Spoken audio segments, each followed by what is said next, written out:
This is the Brian Callen Show. Okay, folks. Well, this is the second installment of the Sam Brown Cancer Musical Chronicles, and unfortunately, the final one. This was where he, the tumors were. I think they were. Well, anyway, he didn't know. He didn't know if they were shrinking or they were growing, but he didn't know if he had 2 months or if he had 3 years. But you can hear him talking here, and he's just a lot more positive. And so here it goes. Enjoy. All right, everybody, this is Brian Callen, the Brian Callen Show. I want to thank everybody for listening to the 10-minute podcast, which I believe is number 3 on iTunes in Canada. Oh, and by the way, like top 10 in America. We've been getting like 150,000 downloads in 3 days alone. And for that, I appreciate that, fans. For that, I appreciate that. The guy you hear in the background is a hacking cancer patient. Is my buddy Sam Brown. He's not holding the microphone right now because he's loading his bong. He has cancer, and the chemo sucks, so he smokes weed to deal with the nausea. This is the Cancer Chronicles. I should say the Comedy Cancer Chronicles because, Sam makes everybody laugh with his cancer. In fact, I've been very overwhelmed by the response we got from the last episode we laid down because people loved it. I thought it was really funny and sad, but uplifting and usual comments. This brings me to the issue of diversity. You don't really know what you're up against until you're up against it. You know what I mean? You know what sucks about being a human being is that you can walk around like a tough guy, but it's so easy to be brought to your knees. I mean, it really is. It takes a long time to build a human being and, well, very little to destroy a human being. Is this thing on? It sure is, Sam. How do you like my... That's a terrific segue to Sam Brown and being brought to your knees. That's right. Felled by the life. By the smiting hand of cancer. But you know what? You're not on your knees. And it's true. I think you've borne this, I guess in some ways a catastrophe, very, very well. And I don't like when people say, things like, well, I mean, the bottom line is you're battling cancer. You got to be careful how you frame things, in my opinion. Yeah. I can't fucking stand defeatist thought and talk. You're right. It doesn't help especially anybody. with something like cancer. Yeah. Cancer came here to kill me, and I'm here to expunge it from my body. It will be fucking taking a beating and leaving. There you go. Thank you very much. And you said every time you throw up from the chemo, it's a little bit of cancer dying. That's what I tell myself, and every time I fucking throw up, every time I slip and crack my head off the mirror, every time I fall weeping into a little ball of wretchedness, I say that's the cancer dying inside of me. It's just the cancer dying. Sam, why are you in a ball crying? It's cancer dying. Every time I want to treat myself to a little sugary treat or perhaps a piece of greasy pizza, but I can't anymore because that's my old life that the cancer took, I say that's the cancer dying. There it is, ladies and gentlemen. And by the way, when we first, the first time we laid this podcast down, the tumors were actually growing in Sam. He could feel them, and that's according to the doctors, this new chemo is working, and the tumors are shrinking. The tumors are shrinking, and everybody's whole opinion and demeanor around me has changed. I am no longer the dark shadow, and I am now Rocky. They're all lining up behind me, wanting me to try every therapy known to man. What kind of therapies are people giving you? Giving me? My masseuse, Andre, came over last night, and he wants me to try graviola. It is 10 times more powerful than chemo. It's called what? Right. If he could actually explain to me. I have no idea. It could be true, and it could actually work, and I still wouldn't be able to get it because he can't say it. It could be granola or graviola. If you could just get what it is, if you could just fucking speak the language. He is an incredible masseuse and a true healer and a lovely human being with a vagina and a penis he's a that hermaphrodite. are well blended together into a catcher's mitt. So he's got... But I don't even, please, you know what? I have now drawn I now know that my mother-in-law, my wife, my mother, all the people that I care about in my life that actually I want to respect and love me are now hearing who I really am in an unfettered broadcast where I can just ramble on and say whatever the hell I want. Exactly, and that's the point of this podcast. That's what the Brian Callen Show brings you. It brings you fucking raw, unadulterated humanity, ladies and gentlemen. By the way, you look pretty good. I mean, you lost your hair and you got a little gray around your chin, but you look good. Your eyes seem to sparkle. I've had a lot of people tell me that I have sparkling eyes this week. Do you know why? Why? Because when everything around your eyes looks dead, your eyes sparkle. That's Ladies and the gentlemen. truth. That's what cancer does. It cuts to the truth. But We it also can't- makes you musical, ladies and gentlemen. It makes me musical. He's a fucking crooner. We're both crooners. There's no way we're going to ever do this podcast without bringing musicality to I think it. it's very important. Now, let me ask you this: you are taking. Do you know anything about this chemo? You told me it's just basically like all chemicals. It's just chemicals. Let me tell you something about the new chemo. First of all right, doctor felt my liver last week. 2 weeks. We did the podcast a couple weeks ago. 3 weeks ago. 3 weeks ago. And I can honestly tell you, folks, I thought I was possibly a month or two away from my demise. My throat was starting to close up. I was having to take muscle relaxants to breathe. Why was your throat closing up? Not certain, but basically they thought that the tumor was growing to the point where it was pressing on my diaphragm. And it wasn't that my throat was closing up, but it felt like my throat was closing up. I had a hard time breathing, and terrifying. Absolutely very, very difficult to stay positive and feeling rah-rah in that situation. And yet, my doctor felt my liver. He said this thing is growing, and he's an old-fashioned 73-year-old awesome doctor who just goes on, what he knows and what he feels, and he's not a snob or he's not trying to prove himself to me. He's got no ego. He just goes on simple things, and his intuition was right. He got me off the chemo, got me onto another chemo, and this new chemo has side effects where you literally feel like Toad shoots his tongue down your throat. It's brutal. There's a new thing where, like, it's not new. It's new to me. Lots of cancer patients know about this. It's called like neuropathy or something like that. Basically, anything cold. Like if I touch a cold can of Coke, you may as well put me in the middle of like 800 degrees. Somebody spilled cold water on my neck last night, and I shrieked and freaked out my whole family. Like it's hot. If I drank a cold drink with ice in it right now, it would feel like my entire throat were being frozen by like a special ray from the X-Men. Jesus. Yeah. That's wild. It is wild. So you got to drink things that are at room temperature. I'm drinking things that are room temperature, and I'm just trying to follow these advice of these great people, And why don't they open you up again and cut that fucking They tumor might. out? I met with my surgeon today, and if it stays contained, the whole thing with cancer is it contained? Is it in your blood? They have different points of view about it. My surgeon looks at this like a chronic disease that he's going to, that they want to control and give me the best, longest life that I can possibly have. And my oncologist knows that miracles happen, and he's hoping I'm the stallion that can pull one off. You know what I mean? He's different a little bit, but it's both of them I respect, and both of them have been nothing but cool to me. And this is turning into a commercial for Cedars-Sinai. Give money to Cedars-Sinai. Wait, Sam, you're not sponsored by Cedars-Sinai. Neither is this podcast. Let This me is tell you bullshit, something. man. Anybody out there that badmouths my people, the Jews, and you think we fucking suck, let me tell you something. We're not cheap at all. You want to know what Jews are? We give billion-dollar fucking hospitals. You want to go into Cedars-Sinai and see what's up?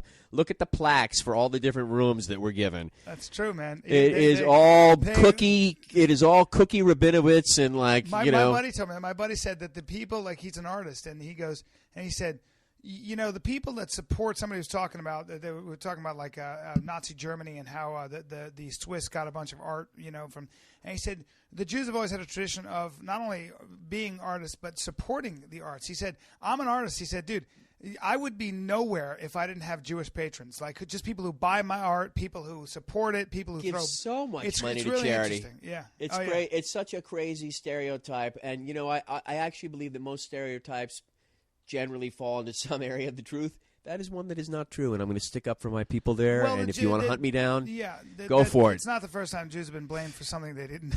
And they didn't really. I mean, even after World War II, there was a sort of a movement among some of the some of the people in Poland to actually blame the Jews for the war. Right. It just goes on and on. So it doesn't surprise me at all that I've always known for a long time that the Jewish community's ridiculously active in charity, not just in the arts, but in a lot of different things. So of course, that makes total sense. They've also been on the forefront of social change and medical change, and that's what you're going to be, Sam Brown. You're going to lead the way to curing pancreatic cancer. That's how I feel. I will cure it with my mind. No, you're turning Hindu now, dude. You're not Jewish anymore. This is so weird. I will transform into something else. I will not let cancer win. One way or another. I don't know if I live or I die, but somehow I will get the last laugh on cancer. I don't know if I'm going to have like a fake animatronic me pop out of a cotton candy coffin and piss my sugary urine into the crowd. Sam Brown, sort of. That's not a cancer cough. That's just a pot cough, ladies and gentlemen. That was both. Let's talk about the afterlife for a second, because this is actually fascinating. And when you're in my situation, you start seeking out all kinds of really interesting and fun new friends. For example, Yehuda Lubavitch, the Moyle of Hollywood, who has literally shaved every schmeckel. Yehuda means Jewish, I think, in Yiddish. His name is Rabbi Yehuda Lubavitch. Okay. Is his name? You know, and I don't know what his actual name is, but that's what I've been told his name is. His name is Rabbi Jewish. It's so awesome when your guy friends know way more about your own religion than you, and you can take the shame from your religion and double it. I could feel all the shame of a Jew without actually knowing anything about being a Jew. Thanks to Brian which Callen is and so his great. educated point of view. Wait, now, so keep going. I find that I have so many Christian friends that know so much more about Judaism than I do that I am ashamed. Well, it's not that. I mean, I was a history major, so the Jews have had a profound impact on the world as you know it. I'm talking about lesser men than you, Brian. I'm not talking about world-class global heads like yours. That's what I like to hear. I'm a global head. Keep going about the afterlife. I'm fascinated with this. All right, well, so I spoke to two different rabbis that I have a lot of respect for, and I am not that kind of Jew, as I said that last week. I really have struggled to go to temple my whole life. It's not something that I particularly feel comfortable about or enjoy, and I don't look down on anybody who does. I've just never found a place for myself there. But now you really are hoping for a belief system that you can connect to and believe in, that you're not bullshitting yourself. You're thinking, wow, if it's really possible I'm about to die, or, you know, I'm now taking a new look at that in a new way for the first time. What do I really believe? Do I believe anything? There are a gazillion points of view out there. There are so many things that cross over. But I spoke to two different rabbis. One who really believes that this is a random place, that the world is a random place, and my pancreatic cancer and my best friend getting killed by a motorboat were random acts that have nothing to do with God, and that the lower realm that we live in on earth and the higher realm barely intercede. And then I spoke to a Hasidic rabbi, this Moyle Lubavitch, who couldn't be nicer, you know, and we just couldn't be any more different, and he could not have been warmer. He also was the Moyle for my two kids.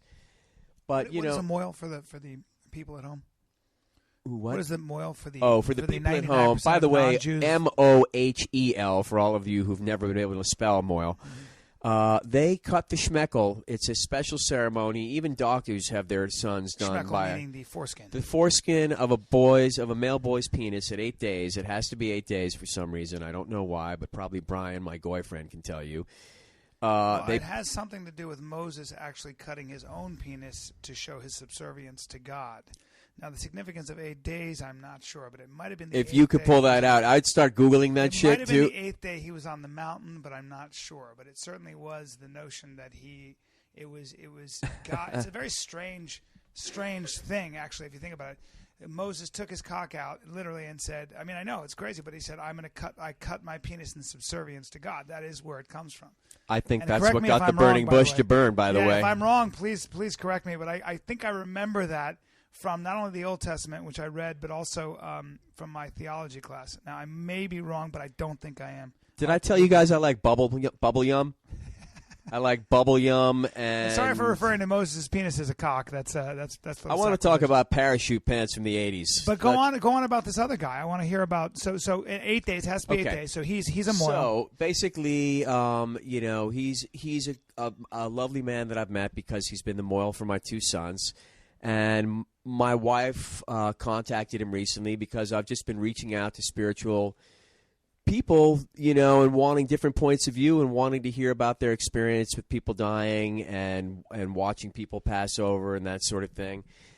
And he was from a totally different point of view, one you would expect from a much more Hasidic point of view, which was basically that every deed does count. From the beginning you're born, coming into the world is an incredibly difficult thing. It's because you are coming from something before, and your soul is being born into the world, and that's in and of itself is an incredibly traumatic thing.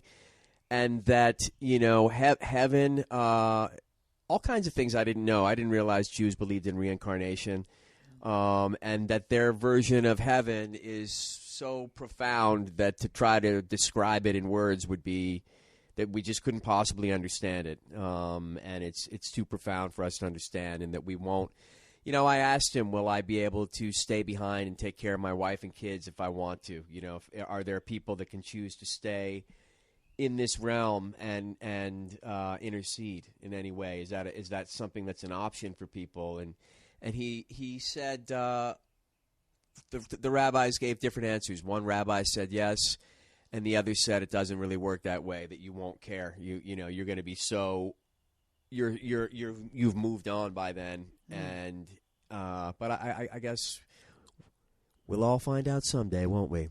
Well, that's always been sort of the great mystery, right? I mean, it's always been the notion: what happens to me after I die? Is there an afterlife? But you raised something that I thought was interesting too, which was, when you're faced with this kind of with your own mortality directly, the way you are, this fight for your life, you do fall back or have to fall back on a belief system.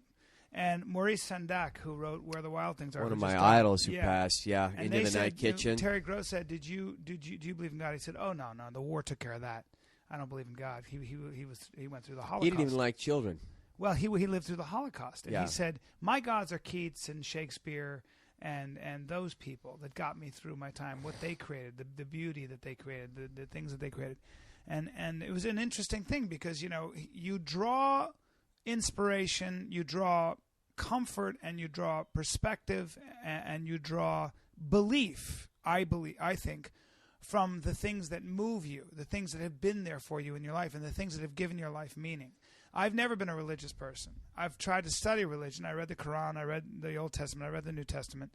And I've done my share of study of Buddhism and things like that. I've read a lot of Joseph Campbell, who compares the two different mythologies, the Eastern and Western traditions of myth. But I like Richie Rich. Richie Rich is always good too. But it's very hard to.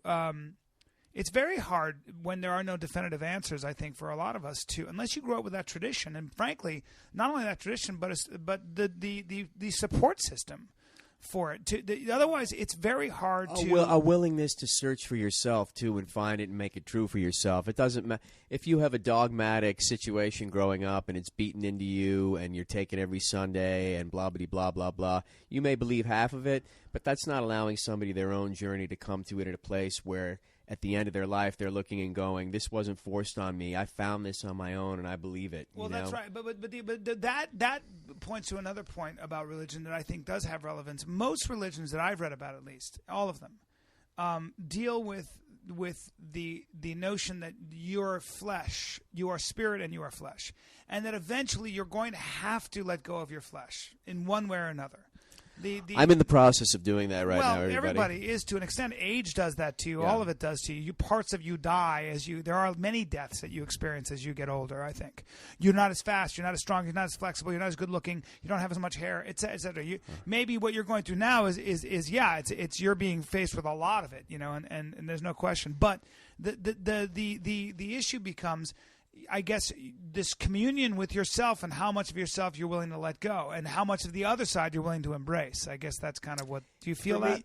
For me, the real issue is love. For me, the real issue is, will I be able to stay behind and love the people? Will I be able to help and love the people that I love right now? And do I have to leave these people? Or can I raise my sons from the other side? You know, can I be a part of my son's life? Can I go to a little league game and blow a ball over the fence? I mean, it's like it sounds so fantastical and ridiculous. No, it doesn't. And I would say that the person you are, you will always be in your son's lives, regardless. Well, everybody lives on through other people and their memories, and I believe in all of that. But I'm talking literally, and I'm very curious about all that stuff, and yet I also have a trust in the universe that my father died when I was very young, and a lot of the best parts of myself came out of that, as painful as it was. I'm a different person having to have gone through that, and it sucked. Yeah. And I wouldn't want to go through it again, and yet I don't deny that shaped and carved me in ways that were good. Yeah. Yeah.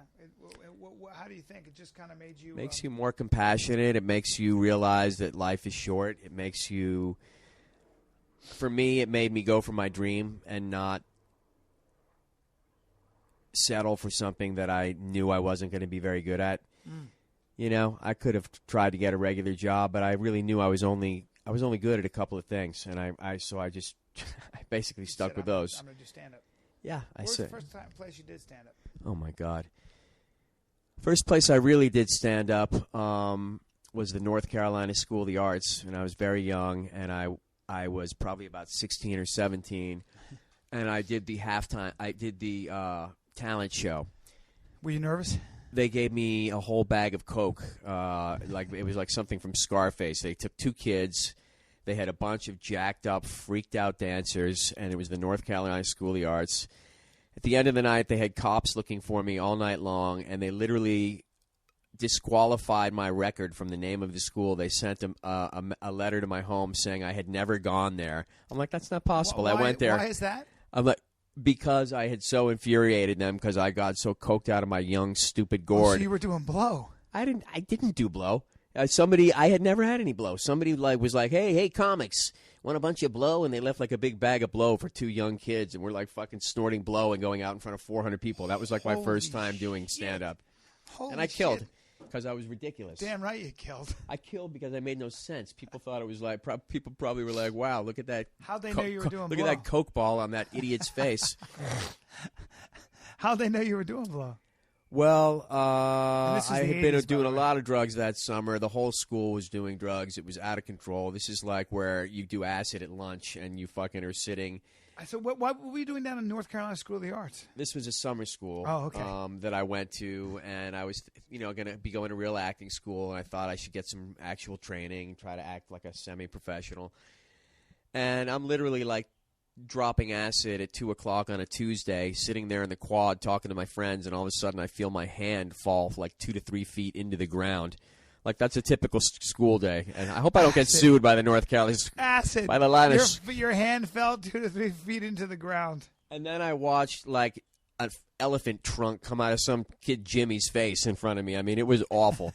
I don't know what kind of monitoring was going on down there, but it was not very effective. And by the way, if Sam's sons are going to listen to this, let's get back to the afterlife. Let's get back to the afterlife. If the afterlife is a more existential afterlife, and you are creating your own heaven, that everybody's ideals, values, things that they sort of throw into the mix that means something to them, that create their own heaven, what is Brian Callen's heaven? I've thought about that, actually, because it certainly wouldn't be the traditional heaven that you see in paintings, fat babies with wings and fucking clouds. Sounds like a bore. A lot of glory holes. Yeah, I mean, obviously there's the usual. Yeah, there are a lot of glory holes, just girls with impossible breasts and tiny waists. But the problem with that is that's carnal, and that probably wouldn't last either. So, I think I don't know, man. I don't know. I think I've found what I really like to do on this earth, which is get better at something I love to do. And so I can't conceive of anything better than that. I guess more success. Although I don't think that necessarily, I think when you achieve your goals, a lot of times you go, okay, well, what now? And Well, what if it's about your soul growing though?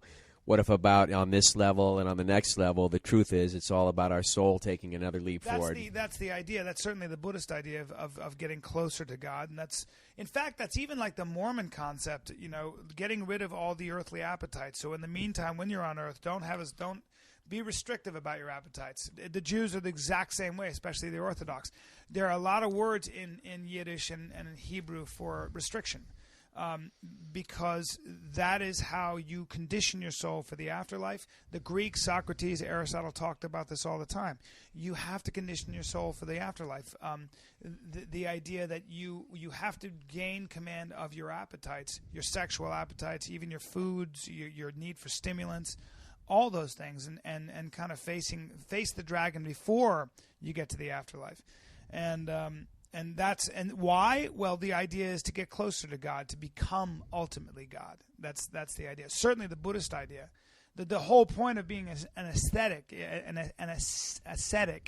in Buddhism, or for that matter, all different kinds of yogas, whether it's Jainism and things like that, is the idea that I'm going to put myself through a great deal of physical discomfort.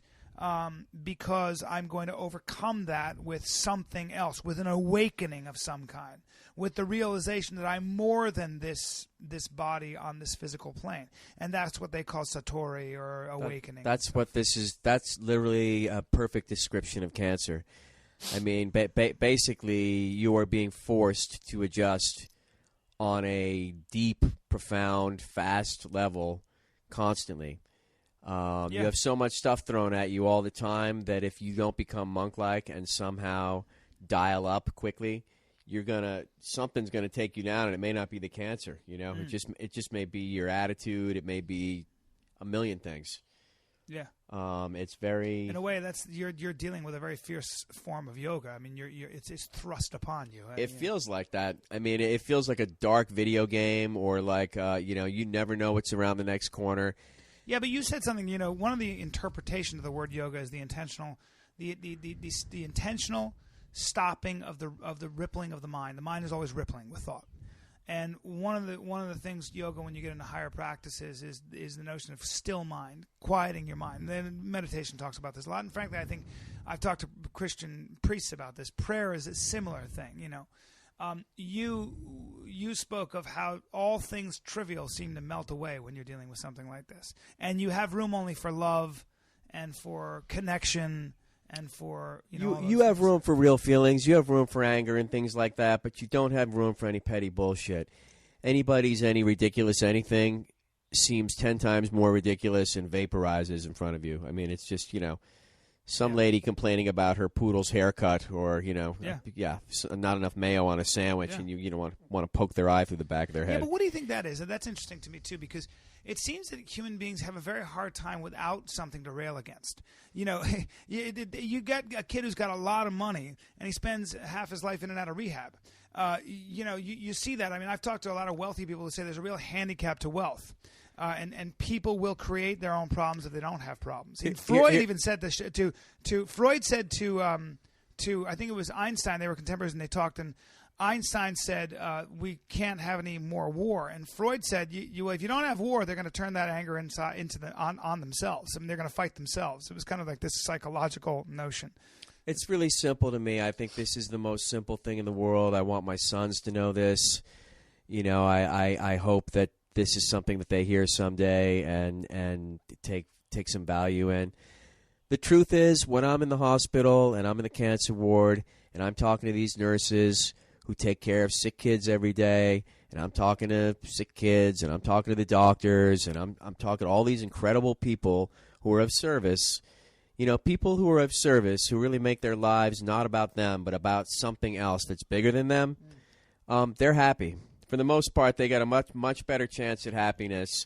People who make their life about themselves and what they can get, doesn't matter what they get, they're going to be unhappy. Yeah, it's almost that simple. Yeah, it's that simple. And I am guilty. You know what I mean? I am by no means am I close to perfect. But I have found now going to all of these places where there are so many people who are of service, the parking lot attendants, the guys that park our car when we come in, they do it with such grace and love and a smile, and it's like they know they're in a shitty cancer ward surrounded by people who are dying and are taking their relatives in and are sad and or whatever, and they go out of their way to like be as kind as humanly possible. You don't have to be a brain surgeon. You can be a comic who does great comedy because you think you're making a difference in somebody's night. You know, you could be a toll booth operator who says, gives everybody a happy good night. It's the way that you do things. But that to me is my proof of the existence of some kind of God, some kind of benevolent force. I don't understand. I can't believe that it's just human beings evolved as social animals and it makes sense. No, there's got to be something bigger than that because your higher self comes out, like you said. You are happier when you're helping people. I am. That's who I really am. That's when I feel the best. When I'm satisfying an appetite, I always feel shitty afterwards. I don't feel like a better person. Because there's no way to do it. There is no way to satisfy an appetite. That's true. The only thing you can satisfy is this sounds corny, but the only thing we can satisfy is giving to somebody else, is to love somebody else, is to think of somebody else, and I don't do that a lot of the time. But when I want to get out of a dark place or I want to lift myself from some pity party and some misery and bullshit, it doesn't take much, to call somebody who is having a hard time, to reach out to someone, to help an old lady across the street, even though that sounds corny. I got a bunch of zombies from like a Stephen King novel up the street. I literally have a nursing home that looks like it was spray painted with piss. And people like mumbling through their dentures, wearing like 3 fur coats on a 90-degree day, and talking to a fucking ball that they found in the dirt. It's gross and scary, and they scare my children. My wife would like to move because of it. I went in there one day and brought them cupcakes, and it was like Fraggle Rock. They all came up around me like they were like teddy bears. They were the sweetest, most docile, just dying for love, just begging for somebody to come say hello to them. And so that they all sit there and become these lonely, weird monsters who we're terrified of, me included. And it doesn't take much to say hello to someone or reach out. I always think that, if you, most of us, if you look at a wretch or you look at someone who's somebody you would criticize or somebody who's behaving in a way that you don't necessarily approve of, and we do this all the time. Well, he's a drug dealer, or say, oh, that black kid held up somebody else. That's I think most of us, given those circumstances, most of us would behave in somewhere in that area. We are we were just talking about this before the podcast, but we are fragile, man. I mean, human beings are fragile machines. We're fragile emotionally, and we are fragile physically. And it's unless you're given a lot of guidance for how to navigate this thing called life, you just basically have to do it on your own. I just kicked over the podcast but you know what, it's man? still working. It's working. It's still working. All right, that's a good sign for me. Yeah, no, but I hope everybody wrote that down because what I said is fucking brilliant. Brilliant. It's not typical at all. I haven't heard that before. Hey, thanks, Bri, for the life lesson there. But let's talk about where you want to be buried or where I want to be buried. Oh, that's a good call.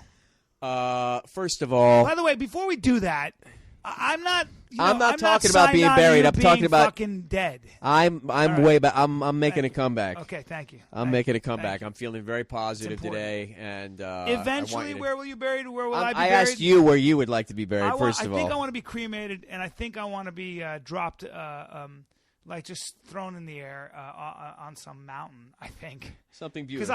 Something like that. Yeah, I just like the mountains. I've thought of Kauai and things like that many times. I've thought of like a beach in Kauai. Yeah.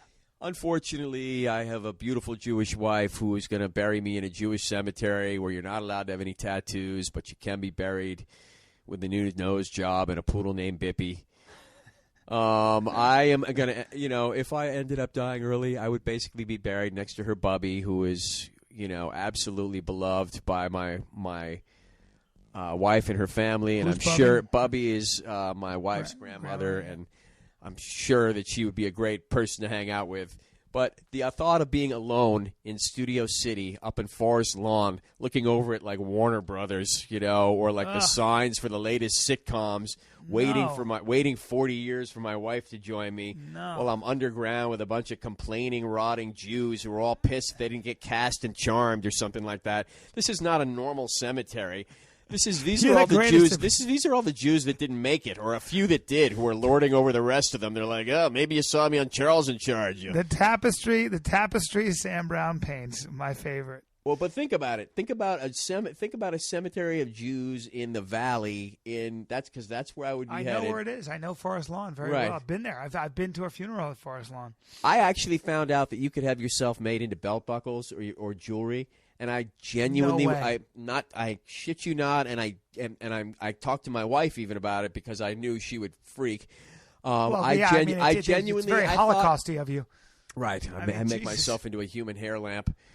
Christ. Sorry, that wasn't funny. There's no Holocaust. I'm laughing. Great. No, but basically, I was thinking, wouldn't it be cool to turn myself into like 12 belt buckles? And then I could have the people in my life jockey in terms of closeness to me. I fucking would wear that every single day. Wouldn't you? I'd wear it. I swear to God, I would wear it every day.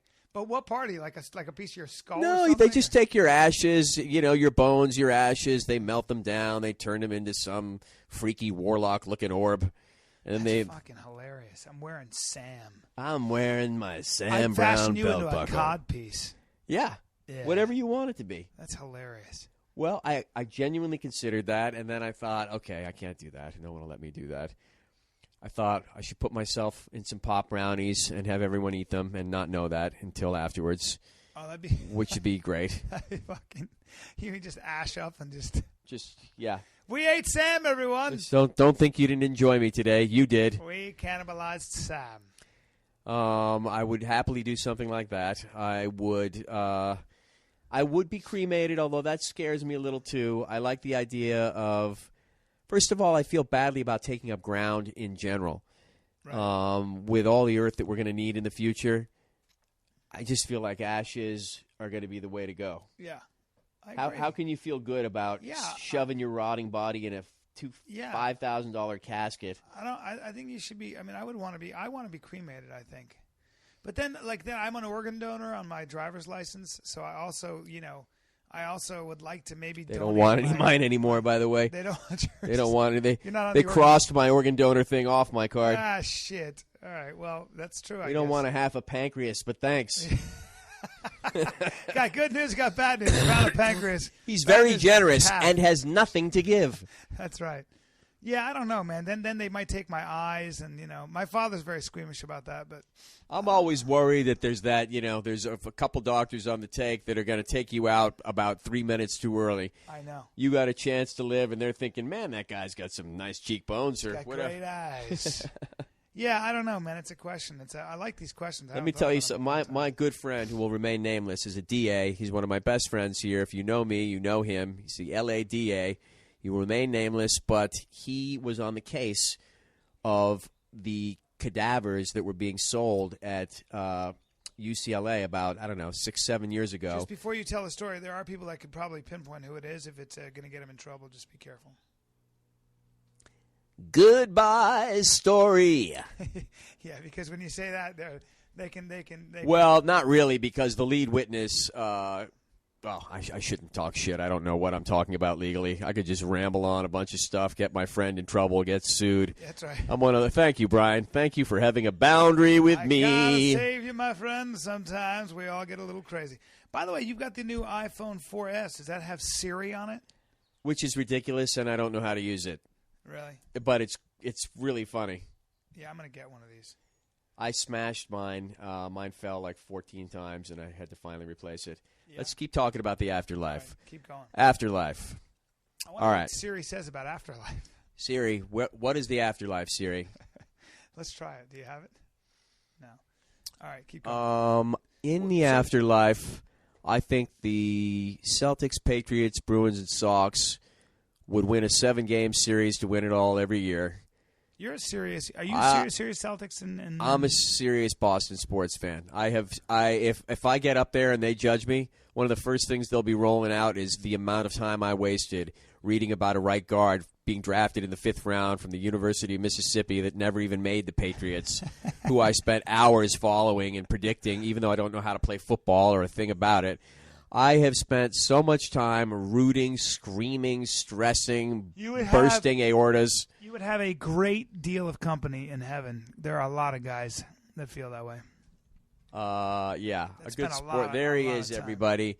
Richard C. walking right into the podcast. It's a big kid. Richard C. Everybody. How are you, pal? Hey, say Guy's a- hello. guy's You're a- on the guy's a air. big, Richard strong C. dude. What's up, buddy? Brian Callen. How are you, man? Richard C. is having. We could actually put a little plug. Is having a huge benefit for me tomorrow night. Where is that, Richard? 601 South. 601 South Anderson Street, Studio Come over here, get a little 601 closer to the tomorrow mic. I got to night. ask you some questions about muscle gain. What do you do? Are you a wrestler, or a fighter? Or you just, yeah, MMA fighting. oh, you do a little MMA. Teach it. Oh, you do. All that stuff, yeah. What's your primary discipline? Muay Thai. Yeah. That's nasty shit. Oh, you do a lot of jiu-jitsu? Yeah, Muay Thai and Jiu-Jitsu, I think, are the two best things. And then your foundation is obviously your wrestling and, you know. Now, were you a wrestler as well?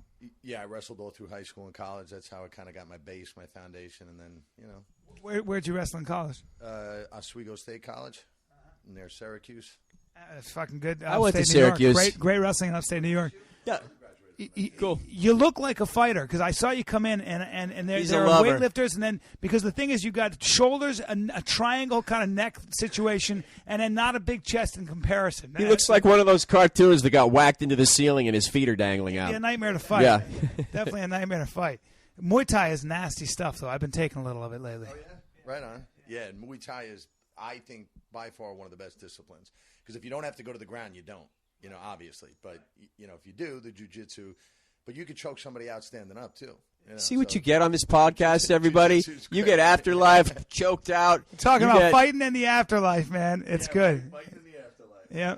That's great, man. I wish you could punch this fucking pancreatic cancer in the face. It'd be- Muay Thai this Trust shit me, right out of me. I would. I mean, I've been doing everything I possibly can. Richard C. gets help. the Yeoman Cancer Man of the Year award. I don't know what Livestrong is doing, but Richard C. should have some sort of Rocky-like pewter statue of him made in the middle of the L.A. streets for all that he has done for his friend Sam Brown. You should all be so lucky to have the friend and friends that I have had support me through this cancer. And for those of you that don't have support, there are some great places out there at Cedars, at We Spark. Having support during something like this is everything. I would not be able to get out of bed every day without the people in my life that tell me to get the fuck out of bed every day. How do you guys know each other? The gym, we met at the gym. Met at the gym. What? We were kicking each other in Oh, the really? face. Yeah. Muay Thai, we were doing a little face kicking, just warming up with some gentle cheek kicking and some eye socket Some kicking. slap kicks. You know, he does kickboxing though, so it's a little different. So those are- I don't. God, dude, no. I was doing. Well, I slowly was- tear a hamstring. I That's was what a- I do. I was a Taekwondo guy, and my buddy is a Muay Thai guy, and I started trying to kick with my foot, and he goes, "Dude, you kick me with that foot like that." And I went down to American Top Team, and I was just lucky enough to roll around with. Well, I got to. Thiago Alves gave me a lesson. I shouldn't say. I respectfully, he took time to literally like just show this. I was basically like, if he wanted to throw a blonde wig on me, he could have, right?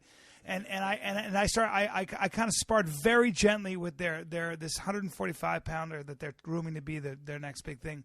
And I went to just roundhouse his leg, just messing around with a Taekwondo thing, and he checked it.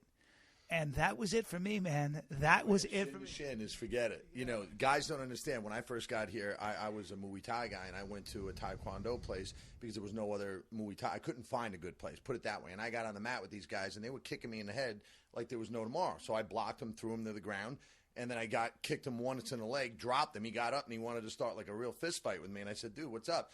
He goes, we don't do that here in this school. I go, well, what do you do? I said, what are you going to do in the street when you get kicked? You know, And that was it. I quit. I went. Yeah, to Krav Maga. that's true. A lot of places will be like, well, you got to play by our rules, and then they get a guy like you who's been on a mat his whole life and is doing Muay Thai, and it's like, no, I'm a fighter. You might be a guy who fights in the classroom, but I fight for real. And again, don't get me wrong. I feel a little gay listening to all this. Can I just say that right now? Disrespect to these guys, but I just told them, I said, look, this doesn't work for me. I've been doing, a different type of style, which is more practical. When you get in the street, you could do whatever you want in the classroom with those slap kicks, but in the street, somebody, like you said, well, check that kick, forget about it, Now, my guess is you're from New York, right? Yeah, originally from the Bronx, 233rd Gun Hill Road. There it is, ladies and gentlemen. There it is. Richard C. Everybody. But actually, it's funny because it brings up a point where as men we want to be tough. As men we train, we fight, we watch fighting. You watch sports, and then you're facing something like this, and all that shit goes out the window. None of it fucking matters. 20 pounds of muscle just left my body after 25 years of training. My wife's thrilled. I told you, I'm lean. I'm lean the way she always wished. Be careful what you wish for, honey. But that's what's so crazy about this whole thing. In life is you lost 20 pounds of muscle. Your whole life you were a really strong guy, power lifter, and all that. It goes away. It just like your life. You're humbled, quickly. But that's okay. That's okay. The humility is good, and losing your vanity is good. I don't need those things to come back. I don't miss them. And that has not been hard. Right. Out of all the things that have been difficult, people think, oh, fuck, you're going to lose your hair, or fuck, you're going to get skinny, or fuck. You just want to feel well, and you just want to be with people. You know what I mean? If I'm feeling good, I'm good. Yeah. You know what I mean? Nothing else really matters. If I'm feeling well and I'm able to have a good time and be with everybody, then that's great. Right. Right. And connection. Yeah. Yeah. It puts things in perspective, to say the least. To say the least. Just by him going through this, I mean, it's really made me take a look at things. Yeah. I've been, sponsoring kids for the last 10 years and stuff. I work with kids every Sunday after school. I teach at Marlboro High School, all the girls self-defense, because I was a victim of, that physical abuse growing up. And, again, this is something that, it just puts things in perspective. You really take a reality check, especially when it's your age. I mean, we're the same age, and it's like, my heart goes out to him. He can tell you, I try to do as much as I can for the kids and his wife, and because I would want somebody there for me. Yeah. And that's basically what it all stems down to have good support, like he said. That you can't put a price tag on. Well, that's what makes all the fucking difference. We were just talking about that. That's really what makes all the difference. I mean, we were talking about what happens to you when you're all about yourself, and I've seen it. I've seen it with very successful people in this town. I've seen it with people who have a lot of money and they have a lot of fame, and they're still all about themselves. It's a bad look, and they're my age because I'm the same age. We're all the same age. I look a shitload younger than you guys because I have beautiful skin. And I'm a creams and ointments, and ointments. It's just that I'm God's favorite. But the point is this. You're a metrosexual. And there's nothing wrong with that. Thank you for understanding that. I got to get a facial very soon. Yeah, that's right. I know a couple tough guys who actually get your facials. Your pores are looking a little large, by the way. Oh, I love it. Fucking tough. He's you're one of the toughest looking guys I've seen. He fucking gets facials. That's it. I'm going to a facial. I'm getting a facial. I do not get facials. Now, did you guys have to talk about something? Should I pause this? Oh, go ahead. Sure, pause it for a second. Hold on. We'll be right back. Facials, all right. Just a different kind. We're inviting you to phase 2 of this clinical trial. Okay, we're back. We had to take a little break there. But I love that you're you have written down here. Everybody has something really funny. Everybody has a different idea of how to save your life. And then you have when people ask you how they're doing, they're king of the world compared to how you're doing either way, right? I mean, it's like how am I doing? I have pancreatic cancer. How are you?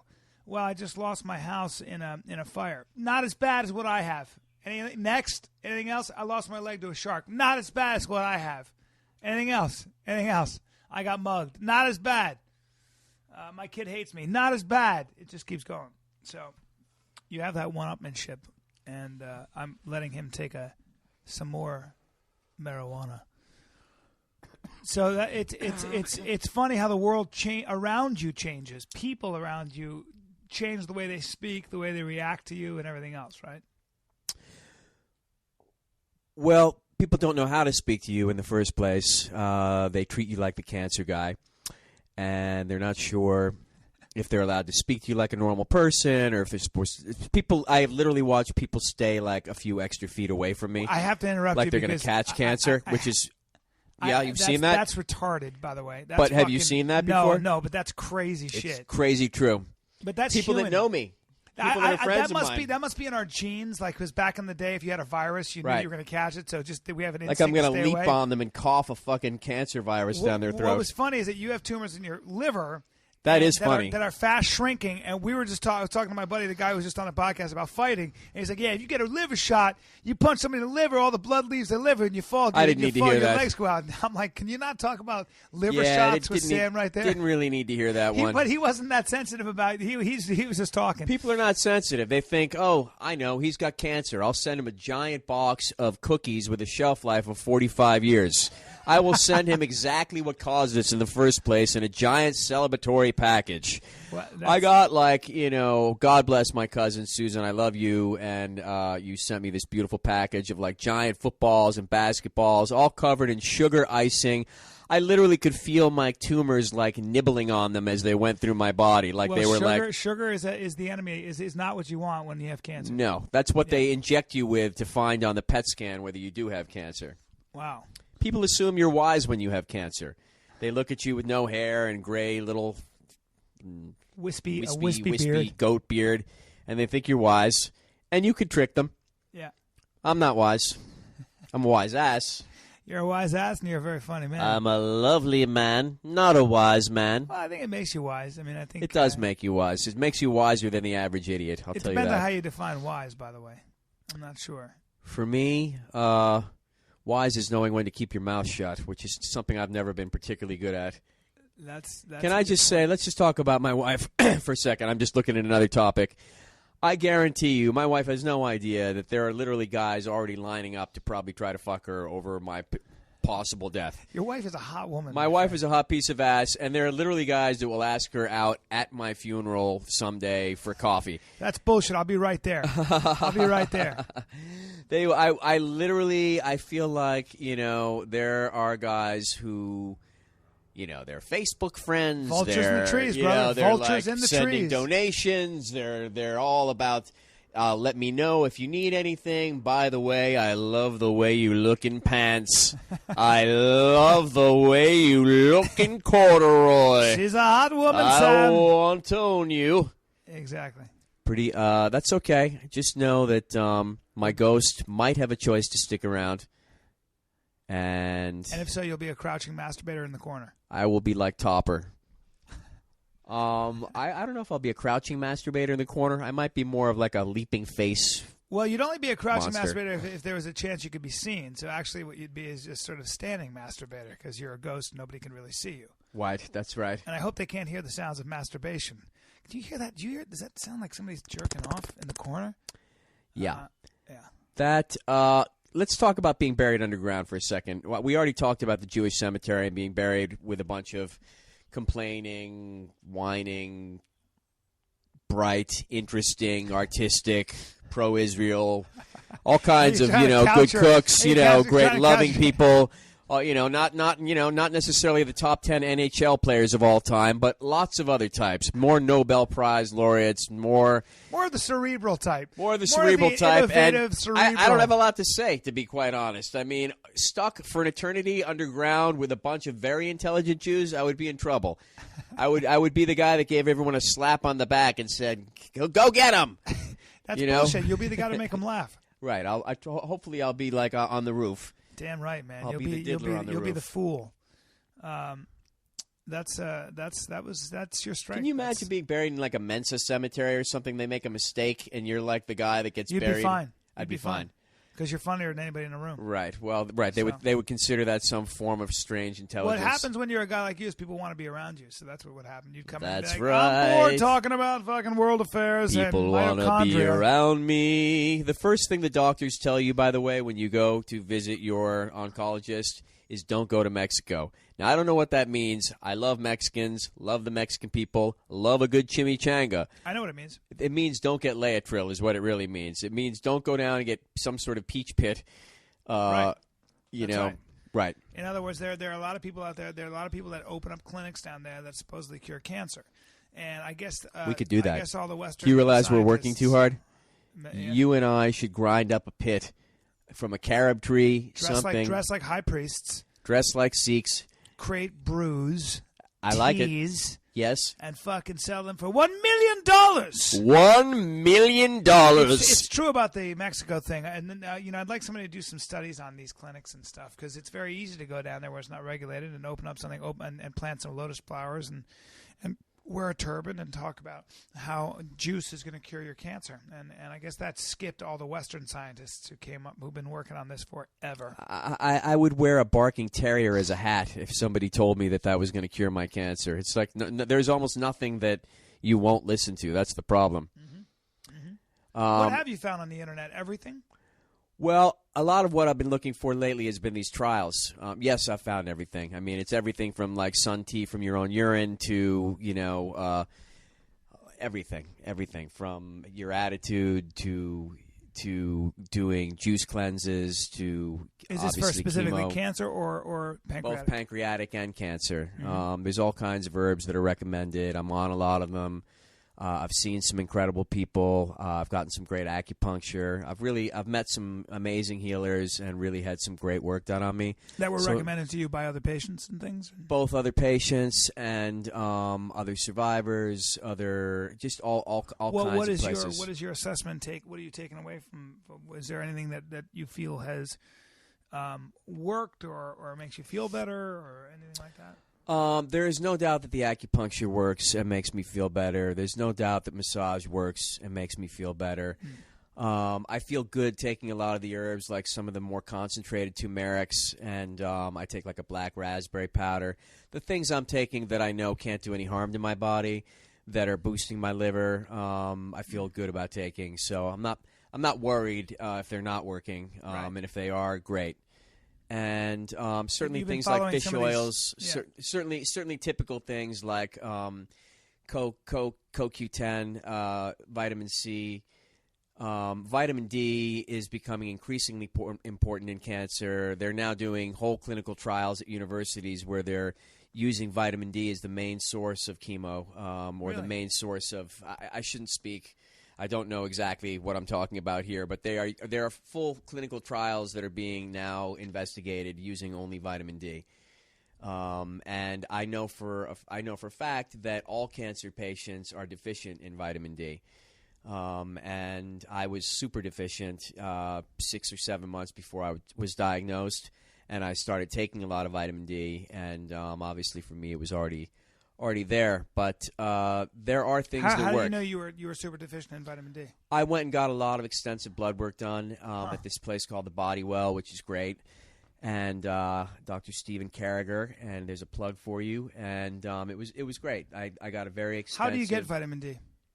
The best way to get vitamin D is through the sun. It's 20 minutes of actual sun. You get enough sun so that you're getting sun without getting burnt. That's the best way to get it. And then, you're getting it in your vegetables. You're getting it from your greens and getting it from your veggies. But the best way is actually sun. And, there's also, when you're on the internet, you're looking for clinical trials. You're looking for the next... my goal with all of this is to survive long enough to be the guy that catches the wave of the new drug. Yep. To be the one that there was today they were just releasing this pill you can take, where if you are exposed to the AIDS virus, if you take the pill, you actually will not catch the AIDS virus. They've been giving it for a long time to AIDS patients because it essentially acts like a protease inhibitor, which saves so many lives. It just doesn't allow the virus to multiply. Wow. Protease inhibitors actually are they don't allow the virus to latch onto the cell, but it creates like a Teflon sort of slick to the helper T cell or something. But this particular pill, I guess, doesn't allow the drug to multiply, and so it doesn't let it get a foothold in the body, which is pretty amazing. Yeah. So there's amazing progress. things going on. That's my belief that here's the problem. The problem is when you're the patient. Phase 1 is an earthworm. Phase 2 is you. Yeah. You know, phase 1 is a monkey, or you know, it's like, yeah, this works on a sea bass, and now we're ready to test it on you, Sam. Yeah. Ready to jump in the water? You're like, Yeah. wow, I really hope that they're right, you know, because. And then the other thing about some of the clinical trials is there's a placebo factor involved, which is obviously would be, for me personally, unacceptable. There's no way I can enter a clinical trial with the possibility that I wasn't Double-blind getting. studies or Yeah. bullshit. I would rather go the all-natural route than take a chance on maybe chemo. No. That's ridiculous. You'd have to they'd have to use the drug. They tell you that stuff though, Sam, before they do that. But that is what you should be looking forward to. The idea that they're going to come up, things are moving exponentially, you know, in that direction. So that's what I believe, and I believe that I look forward to personally recording a fucking podcast when you're 100%, and that's truly how I feel. Dude, we're moving in that direction. To me, we have to take my pancreatic cancer and give it to somebody else. Like, let's give it to somebody that deserves it. You know, let's child molesters. Let's just put it on their face. You know what I mean? Let's go catch guys in parks who are about to molest a kid and wrap my pancreatic cancer around their face and dump them in a truck. At 'em? All right. Yeah. Why can't we do that? Why can't I like flick pieces of my pancreas at people? It's very hard, Sam. You'd have to reach inside. It's just not fucking. I would do it. You have to cough on them. I can do that. Yeah. All right. Well, listen. Let's not end on that. Let's not end on me coughing my pancreatic cancer on people. We're at 1 hour right now. All right. And you can close this up any way you want, my friend. Let's see. How should we close it up? Well, first of all, a special thanks to you. No, it's nothing. And it's installation. When you're with Brian, second installation. When you're with Brian Callen, you realize you better be on your game. He's a very intelligent man, and there are long parts of the podcast where you should just be quiet and keep nodding and going, yes. Yes, I've heard of the Hungarian Revolution. I know exactly what you're talking about when you say the Mist of Ariana. I just made that up. There is no Mist of Ariana. Well, the Mist of Ariana is... let me just check Google here. Yeah, but there must be a Mist of Ariana. But if there is, that will be strange. Now we have to know.